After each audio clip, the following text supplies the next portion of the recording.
আপনি ভাবুন, একটা সংযুক্ত মোর্চা তথা আইএসএফের একটা বিধায়ককে আটকানোর জন্য কলকাতা হাইকোর্টে অ্যাডভোকেট জেনারেলকে প্রায় 3 ঘন্টা ধরে সল জব হলো। ভাবতে পেরেছেন? যদি মানুষ 10টা আইএসএফ বা সংযুক্ত মোর্চাকে দিত, আমি মানুষকে ভাবতে বলবো আগামী দিনের কথা। এক নওশাদ সিদ্দিকীকে আটকানোর জন্য মমতা ব্যানার্জির ফুল টিম পাগলা হয়ে যাচ্ছে। যদি আপনারা 2026-এ 10টা পাঠান, এই সরকারের অন্যায় করাকে বন্ধ করে দাও। আমি দায়িত্ব নিয়ে বলছি, যদি 10টাই সংযুক্ত মোর্চা বা আইএসএফে থাকতো না, ওই 77-এ লাভ হবে না সংখ্যা দিয়ে। 10টা যদি সলিড আপনারা পাঠাতে পারতেন, তাহলে আমার তিলোত্তমাও বিচার পেয়ে যেত এতদিনে, যারা সমস্ত মালগুলোকে লুকোতে পারতো না আর আড়াল করতে পারতো না, সিবিআইয়ের চার্জশিটও ঠিকঠাক দিত।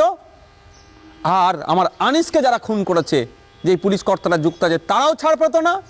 ওয়াকাফ সম্পত্তি 75,000 বিঘে পশ্চিমবাংলায় আছে, সেটা উদ্ধার করতে সরকারকে বাধ্য করত। দেবত্ব সম্পত্তি লুট হয়ে যাচ্ছে, সেটাও উদ্ধার করে মন্দিরে ফিরিয়ে দেওয়া হতো। রিফিউজি ল্যান্ড, আমার রিফিউজি ভাইদের জন্য সরকার যে সম্পত্তিগুলো দিয়েছে, সেটাও বিক্রি হয়েছে, সেটাও ফিরিয়ে দেওয়া হতো।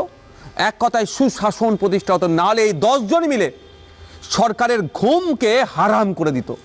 একা যেটা করছি, আর যদি 9 জন থাকতো কি হতো, ভাবার সময় এসেছে। একটু ভাববেন, জনগণের উদ্দেশ্যে বলছি।